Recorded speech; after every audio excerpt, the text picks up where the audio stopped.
All right, so Gillie the Kid, father of son YNG Cheese, aka Cheese, was emotional. I'm gonna read a little bit of an article from Hip Hop DX. In a recent episode of $1 Million Worth of Game, podcaster Gillie the Kid became deeply emotional while listening to Proud of Me, a song by Philadelphia's artist Friday and Meek Mill. As the track played, Gillie rapped along with the overcome with grief during Meek Mill's verse, led him to cry out, "I'll give all this ish up to get cheese back." This moment reflects Gillie's ongoing mourning for his son YNG Cheese, who was tragically unalived in 2023. After the song concluded, Gillie, with tears in his eyes, remarked, "That ish touched my heart, man. That ish hit different, especially when you lose a lot of MFers out here." Meek responded to the heartfelt moment by commenting on Instagram with a fire emoji that says, "Long live Cheese. You definitely made him proud."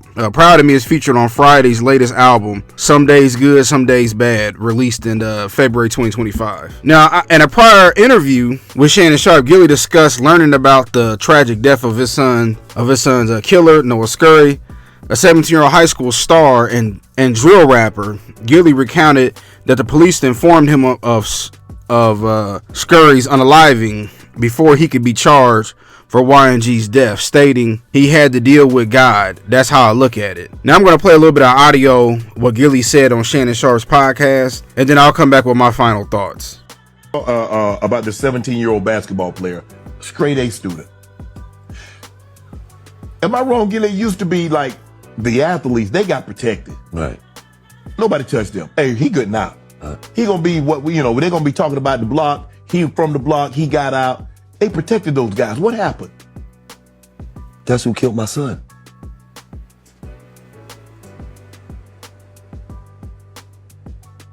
The 17? Yeah. The 17-year-old basketball player that just got shot 17 times? Yes. That's who killed my son. Really? Yes. What was that about? Well, it wasn't for my son. Your son happened to be there? Yes. Oh. Them blocks is beefing. They going through it. My son just so happened to pull up out there 5 minutes. They come to shoot the block up. My son's not from that. So you just heard Gillie the Kid telling Shannon Sharpe that the police told me that Noah Scurry was Cheese's deleter. Now, this is just heartbreaking, honestly. I mean, no parent ever wants to bury their child. I hope I never have to. I hope that my kids bury me. But this is just a tragic thing that, honestly, I doubt most people would ever really fully recover from. But it's just another tragic day in our culture. According to the CDC, homicide is the #1 cause for death for black males ages 15 to 34. Although black Americans are 13% of the U.S. population, they make up over 50% of homicide victims. In most cases, over 90% of the shooters look just like them. These aren't just numbers. These are fathers, sons, leaders of tomorrow being buried today. And it's unfortunate. I mean, and the same thing with Noah Scurry. I mean, this is the young man. He's 17 years old, barely living life. You had the highest SAT score. I mean, they never said what his score was, but I mean, I'm just assuming it was a great score. You could have went to college, Ivy League, any of that stuff. You start making drill music. You make drill music. You drop a video dissing people, and you were deleted the next day. And if you wasn't deleted, there's a good chance Noah would have spent the rest of his life in jail, gone at 17 years old. And man, these kids, man, you gotta understand, it's so much more life to live.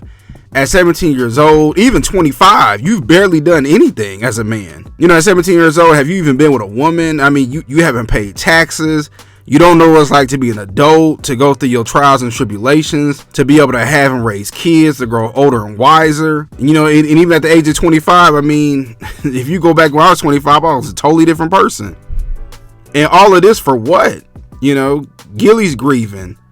Noah Scurry's family's grieving over blocks beefing for no reason. And even with Gillie's son he was just caught by chance. He happened to pull up on the block. I guess the blocks were beefing, and he had nothing to do with it. But still, innocent victims, man. And 2 other people lost their lives too. So that's what 5 families that's forever affected for honestly no apparent reason. As black men and as a black community, we got to learn to get this sickness out of us. We got to learn how to start building together and to love each other, because if you go back to the 1950s, the 1930s, 40s, 50s, 60s, Black Philadelphia wasn't like that. Miss Johnson owned a corner store, and Mr. Smith owned a gas station, and we went from loving each other and sticking together to when we see each other, we have so much hate that we're willing to open fire in public. And if Noah Scurry was 17 and he passed away last year, did that mean that he was 15, 16 when he ended up doing the triple unaliving of 3 people? And I ask people, man, is it worth it? It's really not. But honestly, is this type of stuff worth it? And I remember Gillie also saying that him and his son wasn't getting along the best because he was trying to get his son to stay away from the streets. And man, listen, man, the streets ain't never been real. I understand that most people think that, let me not even say most people. There's a group of people that think that being a nerd or a square or lame is considered uncool, but it's really not. The older you get, women want to deal with a man who got a 9-to-5 and got health insurance, or he got his own businesses, American Express, traveling the world. Listen, man, the street life honestly has a shorter span than being an athlete. At least with being an athlete, if you don't go professional, you can still go Division I, Division II, Division III, get your degree, come out and do coaching. Several of my friends are doing it. One of my homeboys, he's a couple years younger than me. He's an athletic director in Indiana. So you can prolong that for 20, 30 years. Even if you're not playing sports, you can still mentor. But when it comes to the streets, I mean, between 15 and 23, 24, at some point you start becoming unk. And it ain't cool being 30 something years old with your pants sagging and want to be on the block, or even in your late 20s, man. Like, people start looking whack.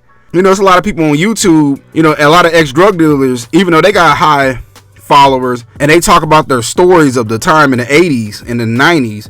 When you literally listen to them, they say none of it was worth it. If they could go back and change things, they would. And I'm a personal believer that, when it comes to this culture, I'd rather be lame in the house chilling than out here slide or somebody sliding on me and multiple families are affected. But I just want to get my quick thoughts about it. Hold your head up, Gillie. I know, like I said, I've never experienced that. Hopefully I never will have to, but I mean, I know it's got to be painful. Any of my subscribers, if you've ever lost any children, condolences to you. We got to come together, man. It's especially Lil Ronnie, his daughter just passed away. Like, when is enough is enough? A 5-year-old passes away the day after her 5th birthday. But let me know what y'all think.